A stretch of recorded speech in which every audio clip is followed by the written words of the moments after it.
shifted. Alone in the hospital room, there was a man crying next door, and the nurses were like, "Oh, honey, are you sad because you're dying of the COVID? Oh, honey, are you sad that you can't say goodbye to your family?"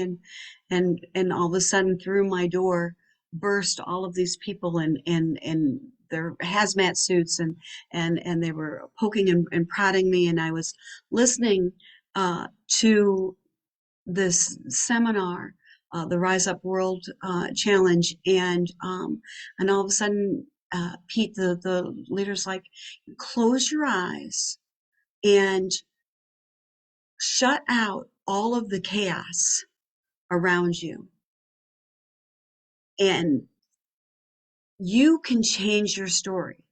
And I want you to think about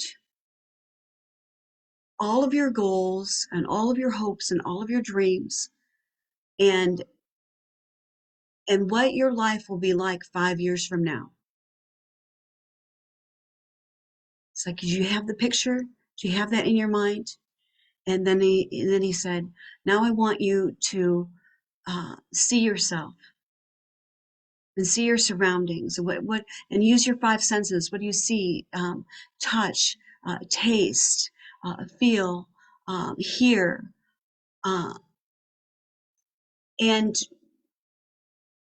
now I want you to talk to yourself and encourage yourself in the situation that you're in right now. Now, he didn't know that I was in a hospital bed, and and and and I didn't know. It hurt to breathe. I had passed out, and I ended up in the emergency room, and I had been there. I'd been in intensive care every 14 days, and when they saw me, one of the nurses just walked away. I came to, and there was another nurse, and they were all hazmated up, and their airflow came from a tube outside the chamber. I felt like I was ET, and in that moment when Pete said to close my eyes and picture myself 5 years from now and come back and talk to yourself, it's like, I said to myself, hey, this, you're going to make it. It's a little bit rough right now, but you're going to make it. And then in this, and I had my earbuds on, and they're trying to, they can't find a vein, so they're putting all of these, just blowing veins all over my arms, and they refused to give me a breathing treatment. They said that I was non-responsive, and so it hurt. It hurt to breathe, and my chest hurt. It hurt to talk, um, and all I had was this like lifeline to my earbud in, and to this seminar. And they started doing elevator pitches. They started doing their signature talks, and this music therapist came on, and he talked about flipping his business online, and he talked about a really sad moment in his life with his friend, and how music can change your story. And as he's telling his story, he's like, sing.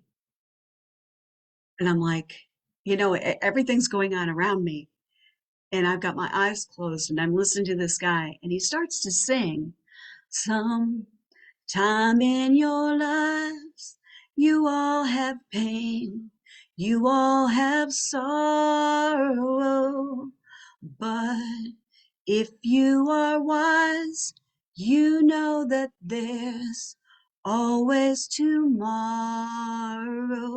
Lean on me. And I, with my eyes closed and my imagination, I found myself in that place where I first heard that song. It was I was in LA, and we were on a cruise ship, and for that they had rented out for the night. It was my one of my close friends' parents' anniversary, and they had a live band that was covering that song. and back in the day when that song came out and they did this reggae Jamaican version, you'd hear the cowbell and you knew that the song was coming. And in my imagination, I heard that cowbell and I started singing. Doctors, nurses, everybody, uh, everyone all around me, and uh, and I started singing. And then the guy in his signature says, he's like, sing louder. Well, it had hurt to breathe and to talk, and my mind had focused in on all of the negative, the man dying next to me, the respiratory therapist said I couldn't have a breathing treatment, but if I tested positive for COVID, they were sending me to a hospital to not live. It was the grossest, most yucky hospital. I had one when I the first time that I was ambulanced to the emergency room. They took me to that hospital, and it was just there were diapers on the floor, there was food wrappings on the floor, there was a guy tweaking in the emergency room. It was just nasty, filthy, and I knew I couldn't go there because that would be the place that I would die. And so all of those feelings and all of that focus and them jabbing, the Q-tip into my nose and just rubbing around, and it just hurt so bad, and my chest hurt so bad, but my focus now was on lean on me when you're not strong, I'll be your friend. And then he's like, sing louder. And I did. Like, I forgot that my chest hurt. I forgot that it hurt to breathe, that it hurt to talk. And I was like, lean on me when you're not strong, and I'll be your friend. I'll help you carry on. And and I had in that moment returned to joy, right? That happy place, that place when I was on the cruise ship and I heard the cowbell, and then one of the background singers, called me up to the platform, and I got to sing harmony. I remembered, and we have cellular memory. Everything that we experience in our world comes in through our five senses, and it gets sorted and organized into our memory. And we have this cellular memory. And for the positive things and for the joyful things and for all of life, it's organized and it's sorted into our memory in our cells. And the that memory was so happy, and it was stronger with my eyes closed and in my imagination than the chaos and the fear that was around me. And I am I'm alive. That was 2091. I lived through that. I can talk now. It took 2 years of respiratory therapy and heavy medication. Heavy medication it caused kidney failure and my liver to start to fail. But I'm here. I'm here, and I'm being restored. I'm in my little safe allergy-free bubble, and my lungs are healing, and my body's healing, and I have family and I have friends online, and that are a part of my life that had COVID not hit, I don't, and had our world not shifted, I don't know if we would have those kinds of connections and we would have those kinds of networks set up. So an educational therapist, as a teacher, as a special educator, as a 3D thinker, as as someone who passionately loves children, and as someone who I shared yesterday, I had struggled myself. I had to work really hard to be average. Um, I'm here to say that it's super important to have the conversation with our children to be able to return to joy.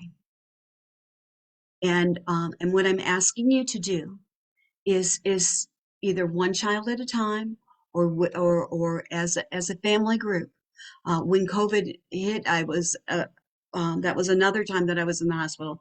I was pretty much in the hospital from before COVID had a name, every 14 days in intensive care.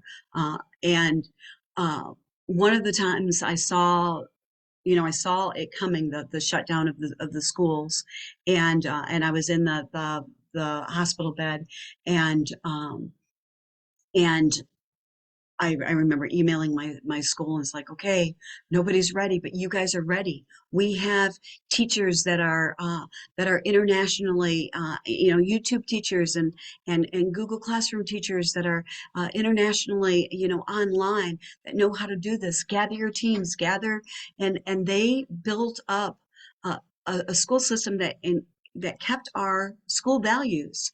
Uh, um, and we're up and running the moment that the shutdown took place. The very first assignment that I did with my students was to return to joy, and um, I had them uh, take a box, and every little knickknack, every little thing uh, that uh, that brought them to that place of that happy memory, to return to joy, they put in that box. And I just watched the other day, I don't have permission to share the video, one of my students that came from a didn't have a lot of things. He came later from another country. He took a he took a Nike box, and he's like, uh, "This is my box," and he drew in crayon inside of his box his happy things, his things that helped him return to joy. And what was so fun, what I'm remembering is that Nike, the swoosh upside down. It looks like a frown. He's like, "This is my box that I come to think about the things that bring me joy." He goes, and when I'm sad, and he showed the upside down Nike boxing, and then he turned it around so that I can return to joy. And I had one girl put hamburger wrappers, that her joy, being sheltered in, was a McDonald's hamburger. I had, you know, I had a student named Joy. I've had 2,500 students in my career, and so much fun that one of my students was actually named Joy, and had come up with a joy board, and she put everything on that board that helped her return to joy. And she had a joy box, and then when she went to college, she had a joy checklist. And um, and the things to do, I'm going to share with you. I had when we came back, I had a classroom before I got sick, and in my classroom I had all kinds of things to help people return to joy. I had balance boards, and I had trampolines, and I had clay, and I had Play-Doh, and I had paints, and I had um, exercise balls, and I had uh, um, different kinds of aromas, senses. Uh, the favorite was orange. I had classical music playing. I had blankets. I had weighted blankets. I had weighted toys. Um, and it was a place to return to joy. Well, this little one had come in from another class, and I was busy teaching, and so she just pulled out a piece of paper and started to draw all of these unhappy faces. And the when she was finished, she was ready to go back, because I was following a study with the kids from Waco, Texas, that had come out of that whole FBI thing, shoot down thing, with that cult leader. And the kids were perfect. They showed no extreme emotions, and they were like perfect. And as they started to study them, is that they were living in fight and flight. Their senses were heightened. Uh, they had a heightened awareness to protect themselves from trauma, and uh, and what they discovered with those kids and with people that with post-traumatic stress syndrome, coming out of war zones, is that that trauma gets stored in your cells. It gets stored in your memory, and um, and then it can get triggered by your five senses, and uh, until it comes out of that cellular memory and comes into the language portion of your brain. So you paint it, you dance it, you do every therapy that's out there. If you can get that trauma into the language part of your brain, then you're no longer triggered by something from your five senses. And so I wanted for that little one, she had already returned to joy, and since she had returned to joy, but I wanted her to pull that whatever had triggered her into the language part of her brain so that she would no longer be triggered by it. And so we spontaneously just came up with this little checklist, and that's what I'm asking you to do, is to sit down with your little ones, to think about the five senses, and to think about things that trigger your kids, things that are sad, things that make them angry, and when they're in a happy place, when they're in a joyful place, when they're in a peaceful place, um, and then just kind of make a checklist, and then make a list of things to do that help them return to joy. So this little one, I knew kind of for a fact that her class was filled with a lot of boys, and it was very loud, and there was lots of motion. And so we kind of went through, are you tired? Um, did you eat? Did you eat something super sugary that makes you all jittery? Is it too loud? Boys can be stinky. Was it too smelly in your classroom and you just needed some space? Was there too much happening visually and it overwhelmed you? Was there someone too close to you or somebody touching your things? Were you, worried or stressed about something? And then, um, kids carry things. And if they make bad choices, they carry that. It's like, well, did you make a bad choice?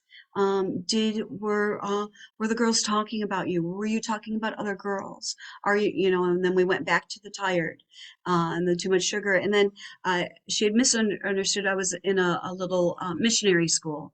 And so then we talked about, I was going to talk about, kind of those prayer things. And she interpreted that as the things that actually helped her return to joy, and things that helped her return to joy was praying and talking, doing art, doing dance, and baking, and doing worship.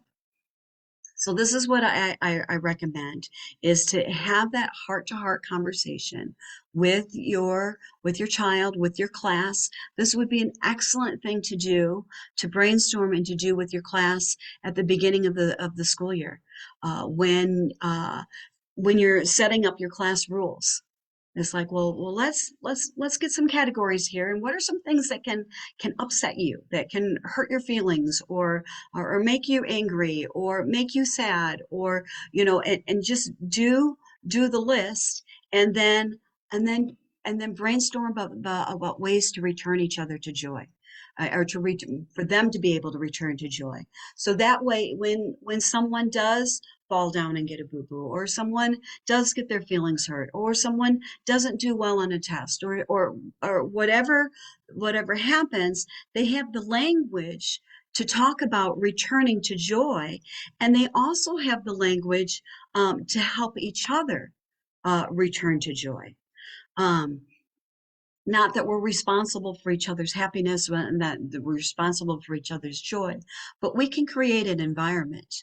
In my rooms, I always had a place where they could go, a rocking chair, the rocking, and that motion, kind of, not only does it spur creativity, but it also, it stimulates neurotransmitters for for relationships and being relational.